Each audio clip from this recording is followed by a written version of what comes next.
My name is Chanel Porchia-Albert. I'm a mother of 6 children and a wife, and I'm the founder of Ancient Song. My role as a doula and being there to be an extension for other people shouldn't technically be necessary if we lived in a space where we truly thought of each other as community, because birth was seen as a community event. When I had my son, I was coming into motherhood without a mother. My mom passed away when I was 14. I didn't have anybody to I had my grandmother, my Nana was amazing. But when I told her I was having a home birth, she was like, okay, you sure you don't want to go to the hospital? I was like, you know what, Nan? I'll call you back when I'm done. I had a wonderful home birth, had a wonderful postpartum, and then I took a doula training when I was 7 weeks postpartum, and I had my baby with me. When I did that, I didn't realize how much I needed to be mothered and how much I needed to be held, and to show me how to do baby wearing and to wear my child.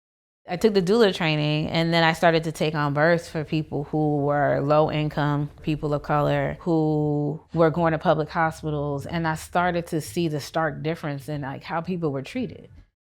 We forget that we're connected to each other, and that what one person does, it does affect the next person. And it has a ripple effect. And we oftentimes like to think, because of ego, that it's only me and it's only mine and it's only within my nucleus that it is going to affect, but that's not true.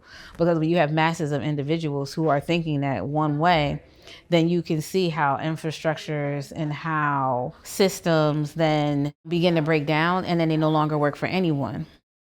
My goal is to create a space to remove doubt and fear and anxiety, and to create intergenerational hope. Because what I realize is that through every struggle, what people have had continuously is hope. Hope that there's going to be something better. Hope that your children are going to grow. They're going to grow into something. Love, the training that I just did. You need to know how to love yourself first before you can love other people. Throughout life, there's been many things that have tried to break us down and make us other ourselves, and then feel insecure and to doubt yourself and to question yourself. And when you're working with folks, basically what you're doing is you're trying to instill in them a sense of security, that there is hope, that you don't need to feel insecure, that you have community, that there are people who are looking out for your well-being, who genuinely care about you. And it doesn't take anything to genuinely care about someone. And so at the end of the day, that's all I'm trying to teach folks. This is where you can place this over someone's eyes and ears at the same time, and it allows you to relax, okay? I'm trying to teach them that you can't help other people until you help yourself. And you can't help yourself until you understand what brought you through the door. And whether it was a traumatic birth experience, whether it was because somebody in your ancestry was a midwife, whether it's because, you watch some birth videos, or maybe you've been a caretaker in your family, but then you don't feel like you've ever been cared for. You need a moment to heal and to know that you are seen.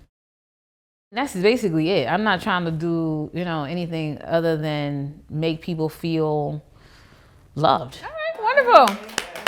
Y'all pulling a lot of stuff out of these bags.